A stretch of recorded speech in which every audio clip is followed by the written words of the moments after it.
RD, yun nga po umpisahan natin ang ating topic. Ganap na pong University of Camarines Norte ang dating Camarines Norte State College. Maitanong ko, RD, ano po yung pangunahing dahilan ng pag-convert nitong dating CNSC na ngayon ay UCN na? Ano ba RD yung mga pamantayan and proseso na dinaanan ng institusyon bago ito naging ganap na university, RD? First of all, the institution must be able to signify its intention that it wanted to be converted to a university. The conversion of the Camarines Norte State College is stemmed from the legislation na lodge ng ating mga butihing mga congressman ng Camarines Norte at nang ito ay naging ganap na batas.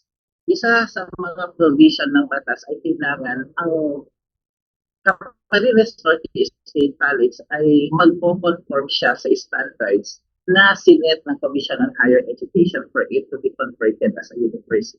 So when we accepted the letter of intent of Camarines Norte State College, ay tayo ay nagkaroon ng regional evaluation.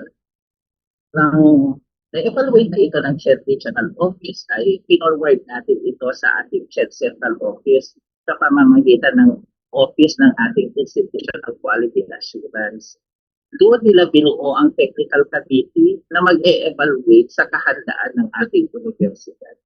Ano nga ba ang tinitignan ng ating technical evaluation committee? Dapat merong mga graduate programs ang institution. Ibig sabihin, it offers doctoral programs. Dapat nagkakandak ng research sa mga faculty members. Ang mga programa nito ay accredited, level 3 accredited, dapat ang 2 graduate programs at 4 naman ang level 3 accredited para sa undergraduate courses nila.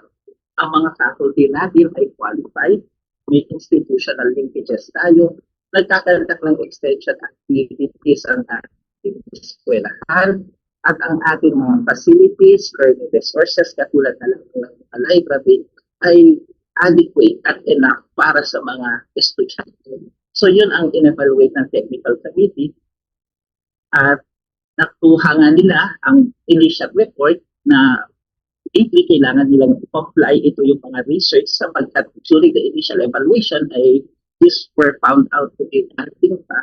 And then this 2026 ay nag-submit po ng full compliance ang Camarines Norte State College. Kaya nakita ng ating OICAG na kompleto na ang kanilang submission at ipinasok na ito para sa approval ng ating Commission and Bank.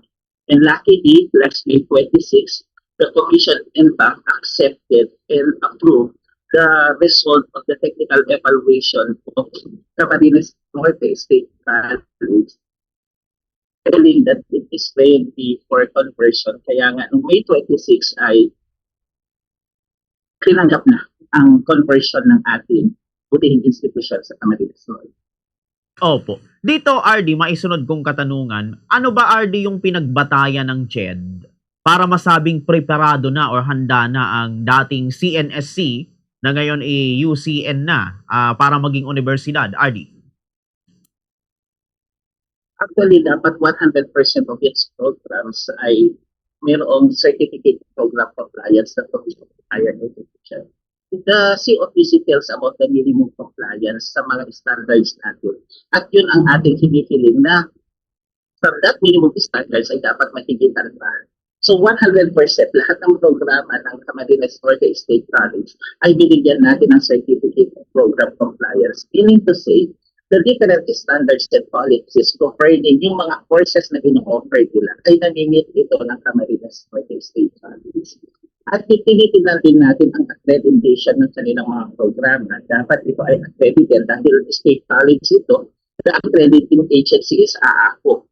Dalawa, dapat sa doctoral programs ito ang level 3 accredited. 4 sa kanyang undergraduate programs ay dapat level 3 accredited din. So tinitingnan din natin ang publication, the research productivity ng kanilang mga faculty, na ang kanilang mga ginawang pananaliksik ay naiprepresent in an international fora, published in reputable journals, at nagkakaroon magdadagdag din ito ng extension activities and that hindi lamang limited ang kanyang linkages in the local level but there are partners even across our shores para magkaroon ng collaboration in terms of academic, research, and extension activities. All of these were being complied by Camarines Norte State College.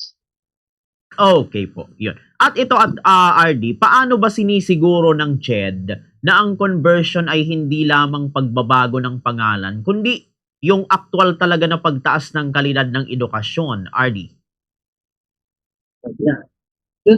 The process undergoes several stages. That's why it doesn't, when the law was being passed, hindi lang yan sinabi dito na automatically the institution will be converted as a university. But one of the provisions of the law is that it should be able to comply with the standards set forth by the Commission on Higher Education. And so the very fact that we monitor, we check, we see the compliance para ma-issuehan ng certificate of program compliance sa kanilang programs. Nagkaroon ng evaluation in the regional level. After the regional level, ay in-invite na natin ang ating members ng technical committee in the national level. At mga eksperto na ito ay nagmula sa iba't ibang institutions, public and private, na bihasa sa mga programa. So for every programs, merong mga technical committee na nag-evaluate. Hindi itong mga taga-people, volunteer. Sila ay outside. So sila ang tumingin sa compliance ng Camarines Norte State College para maging university. So the mere fact that 100% may COs, the mere fact that the proof based on evidences that there are institutional linkages here and abroad, they presented proofs that the outputs of research na kanilang faculty members are being published in reputable journals. These all speak volume about the quality of education that we provide. So conversion does not only mean change of name, it also speaks of the stature of the higher education institution as far as the delivery of quality education and services is concerned. So after that, our monitoring in the regional office will still pursue and continue. We need to say that they have to maintain the status as a university and be able to comply with all the requirements. Hindi na pagkatapos ng conversion ay isasanda din na natin ang kalidad that they have to maintain because they already carry the status of being a university. Opo. Dahil dito, RD, ano ngayon ang mga konkretong pagbabago na inaasahan po sa academic programs matapos nga pong maging University of Camarines Norte, itong dating CNSC? Magkakaroon ba, RD, ng mga bagong kurso, graduate programs, research initiatives na direktang bunga ng pagiging university nito, RD, Sir RD? Precisely, because this may mean better resources for them. They could already seek higher budget, and now that they have the needed resources and the capacity as proven by the evaluation, then they may look into the possibility of offering other programs, especially kung ano ang pinakailangan ng ating region sa people, and also looking into the macro picture, what the country and the international community are both doing. So we expect ang mga pagbabago. Ang isa dyan ay mapakonvert na ang kanilang governing board from being called the Board of Trustees now is the Board of Regents. So the Board of Regents is the policy making body ng ating institution. Kaya ano man ang plano, kausap na natin ang presidente ng bagong universidad na sa kanilang strategic plan of care ay titignan na nila yung pagbabago nila from being a college to a university and that they will be offering more relevant programs para naman makatulong pa sa pagpapaunlad ng ating region. So ito ang ating maaaring pag-usapan sa mga susunod na araw.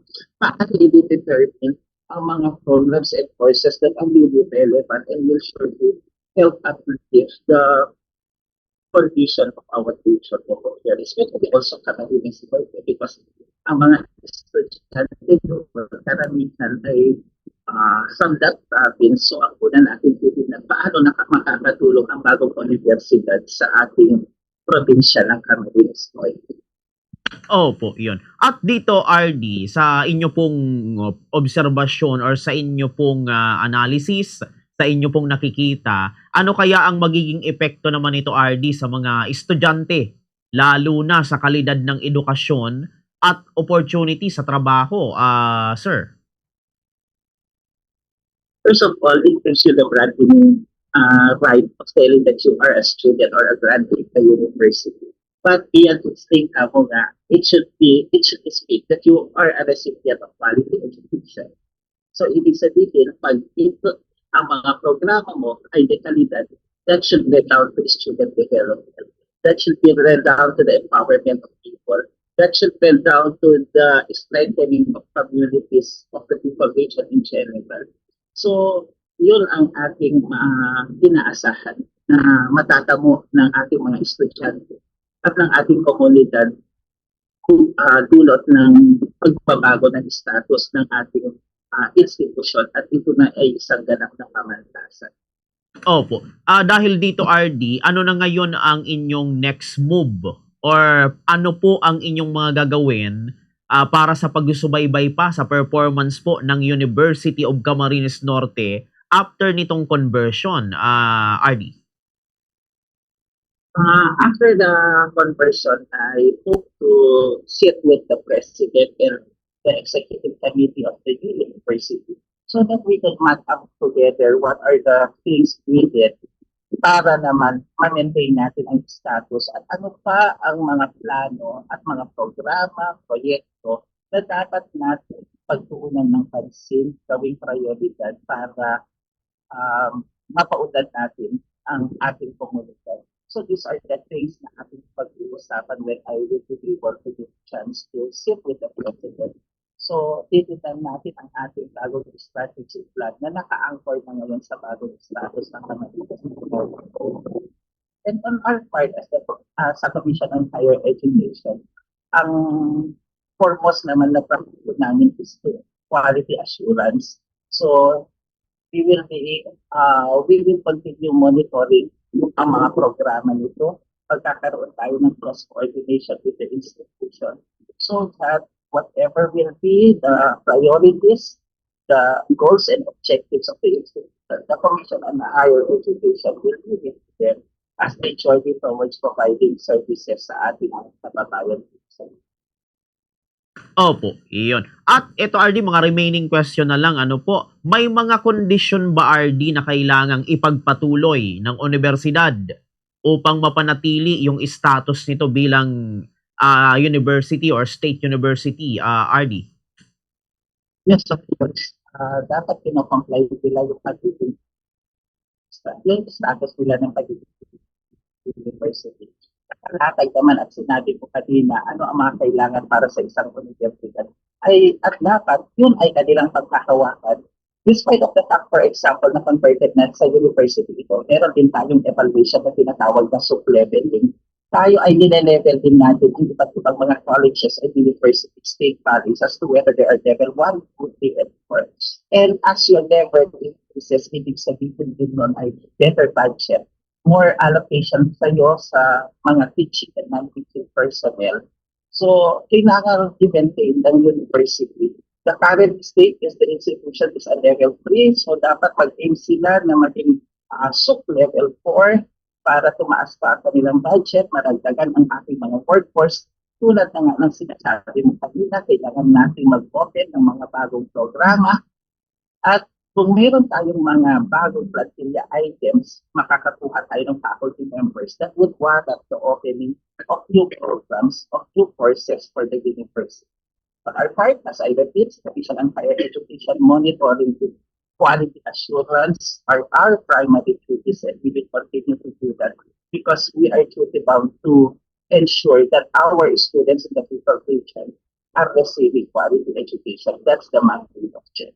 Iba ko, RD, ano po, kasi nabalitaan naman natin yung nangyaring lindol sa Mindanao. Yan, ganun, at kung saan marami yung damages, marami yung mga infrastructure na, yun, na damage. Dito sa atin, RD, if ever magkaroon ng earthquake pero hindi naman natin hinihingi, ano ang preparasyon ngayon ng JED para diyan po, RD? Noon pa man, nakikita na tayo ng memo tungkol dyan sa pagkakandak ng fire and earthquake drills. Because iniisip natin ang safety ng ating mga estudyante habang sila ay nasa paaralan. Isa sa mga magandang feature ng ating direktiba ay ang classroom-based earthquake drill. Ibig sabihin, pag that for nagkaroon ng shaking at ikaw ay nasa loob ka ng klase, dapat merong protocol o standards na pinapalo dahil iba-iba ang feature ng classrooms and laboratories. So the students should be able to navigate and should be able to respond well pag doon sa classroom mo nadatnan ng pagyanig. So we encourage classroom-based. Yung pinalabas nating memo ngayon, aside from the general fire and earthquake bill, inulit natin sa kanila yung ating dating direktiba ng classroom-based ang ating fire and earthquake drill para mapaghandaan natin ano man ang mangyari na safe pa rin ang ating mga estudyante despite of the threats of this untoward incident. So, yun ang ating ginagawa ngayon at tayo na ay nagpalabas na ng direktiba mo. Opo. Paano ang sistema nito, RD? Monthly kayo magsasagawa ng earthquake drill, araw-araw, or paano, RD, ang sistema po? Doon sa naunang memorandum natin ay sinabi natin na quarterly at sa ating bagong dilabas na memorandum ngayon ay ito na ay mandatory na part ng student orientation. Ibig sabihin sa ating mga bagong estudyante ngayon, part ng pag-o-orient sa kanila ay ang mga buildings natin, ano ang ating fire exit plan, ano ang ating, nasaan ang mga exit doors ng ating mga buildings, ng ating mga classrooms, saan may pagyanig, saan ang convergence area, saan pupunta ang mga estudyante. All of this sabi natin sa start ng school year ay maging bahagi na ng orientation simula ngayon at sa mga susunod na academic year ay mandatory and integral na ang fire and earthquake drill as well as this disaster and management orientation sa ating mga estudyante. That is our order that we issued yesterday.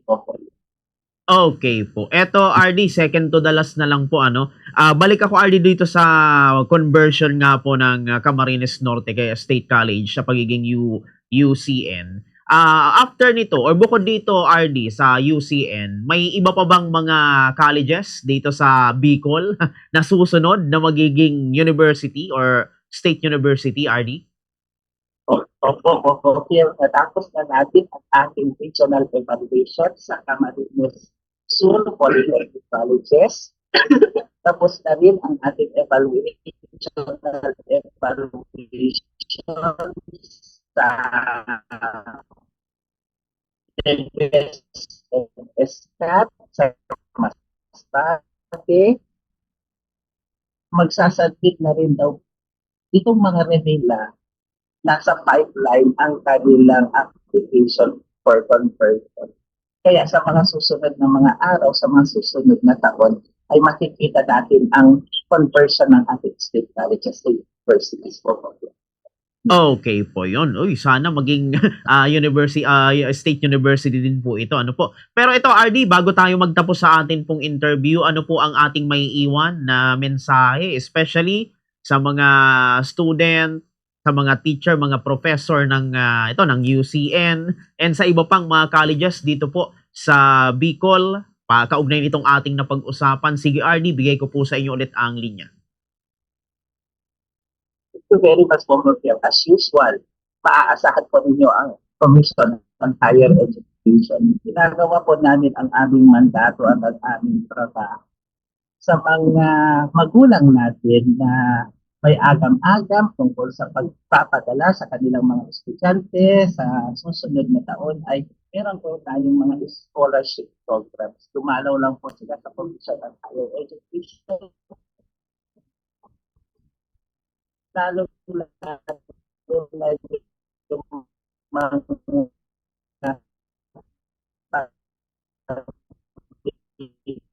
yang mula sa financial literacy ay maaari na shift programs na ino-offer. Ina-assure po din ang kalidad ng edukasyon na ino-offer ng ating mga institutions in the Bicol region.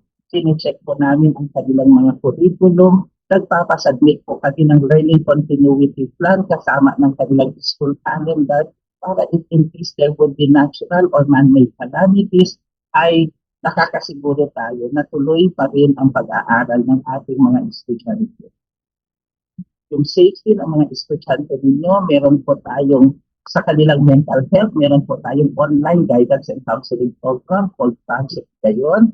At nag-issue din po tayo ng memorandum at pinapaalalahanan natin ang ating mga eskwelahan tungkol sa paggagawa ng mga iba't ibang off-campus activities na walang ibang dapat isaalang-alang kung hindi ang safety ng ating mga estudyante. Nag-issue din po tayo ng memorandum kahapon tungkol sa pagsasagawa ng fire and earthquake drill sa ating mga paaralan. All of this ay ating pinitingnan in the Commission on Higher Education.